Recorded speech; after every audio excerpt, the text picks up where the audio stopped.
উপস্থিত আছো বাক্সা জিলাৰ নিকাচিত আৰু এই নৃত্য যি আপোনালোকে এই নৃত্য দৰ্শকসকলে দেখিবলৈ পাইছে এক কোনো বিহুৰ আখৰা নহয় আচলতে যি গৰখা মহাসভা যে ডিব্ৰুগড় তিনিচুকীয়া জিলাৰ যে ডিব্ৰুগড়ত অনুষ্ঠিত হ'বলগীয়া গৰখা মহাসভাৰ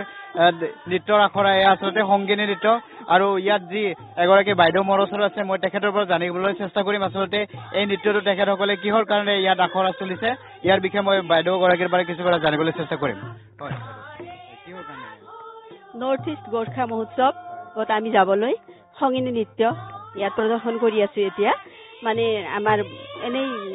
প্ৰশিক্ষণ চলি আছে ইয়াৰ পিছত আমি কেনেকৈ সাকসেস হ'ম এইটো বহুত কষ্টেৰে ইয়াত বহুতো মানে আমাৰ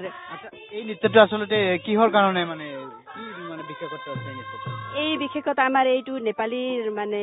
ফেষ্টিভেল এটা মানে একেবাৰে ট্ৰেডিশনেল নৃত্য হয় গতিকে আমি তাত গৈ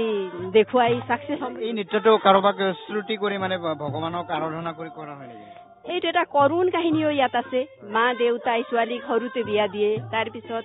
আনিবলৈ নাযায় বিভিন্ন পৰ্ব ইত্যাদি আহে তাত মানে দুখ মনেৰে ছোৱালীবিলাকে গান গোৱা এটা দুখ মনেৰে নিজৰ অন্তৰৰ বেদনা প্ৰকাশ কৰা এই নৃত্যটো মানে আপোনাৰ যি আপোনালোকৰ যি মহাসভা হ'ব তাতে তিনিচুকীয়াৰ ডিব্ৰুগড়ত যি অনুষ্ঠিত হ'ব তাতে আপোনালোকে এই নৃত্যটো প্ৰদৰ্শন কৰিব হয় কৰিম আমি এই নৃত্য মানে বাস্কা জিলাৰ পৰা নিকাচি হিমালী মহিলা মঞ্চ মই